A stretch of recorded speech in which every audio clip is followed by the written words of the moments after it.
আপনি যদি কানাডায় নতুন এসে থাকেন অথবা আসবেন প্ল্যান করছেন অ্যাজ এ স্টুডেন্ট, তাহলে এই ভিডিওটা আপনার জন্য।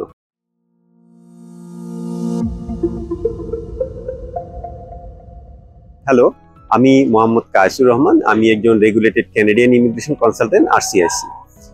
আপনারা যারা আমার চ্যানেলে নতুন তারা অবশ্যই আমার চ্যানেলটাকে সাবস্ক্রাইব করে রাখুন, সেই সাথে লাইক এবং শেয়ার দিতে ভুলবেন না।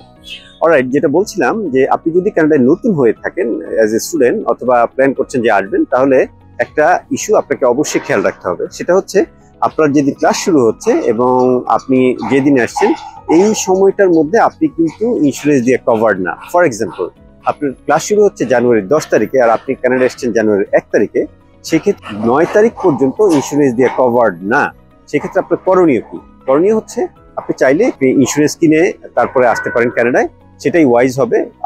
আপনি এই যে দেখতে পাচ্ছেন আমার পিছনে হসপিটাল, এরকম কোনো একটা হসপিটালে যদি আপনার হসপিটালাইজড হতে হয় তাহলে কিন্তু আপনার পার ডেতে প্রায় $2,000 থেকে $2,500 বিল করবে যদি আপনার ইন্স্যুরেন্স করা না থাকে। এটা বিয়ন্ড ইওর এক্সপেকটেশন বা বিয়ন্ড ইওর বাজেটে থাকবে এবং আপনি প্রথমে এসে একটা ফিনান্সিয়াল প্রেশারে পড়ে যাবেন। সেক্ষেত্রে আমি বলবো যে আপনাকে ওয়াইজলি ডিসিশন নিতে হবে এবং হোমওয়ার্কটা খুব ভালো করে আসবেন। ইন্স্যুরেন্সের জন্য পার ডেতে হয়তো রাফলি $3 থেকে $5 খরচ হতে পারে আপনার এক একজনের জন্য। তার মানে আপনি যদি ফ্যামিলি মেম্বার অফ 4 হন তাহলে হয়তো মাল্টিপ্লাইড বাই 3 or 5 or $4 দিয়ে আপনি মাল্টিপ্লাই করে নেবেন। অলরাইট, এইরকম নতুন নতুন আপডেট পেতে অথবা আপনার যদি কোনো ইনফরমেশন প্রয়োজন হয় আমাদেরকে ইমেল পাঠাতে পারেন। আমাদের ইমেল হচ্ছে lavie@gmail.com।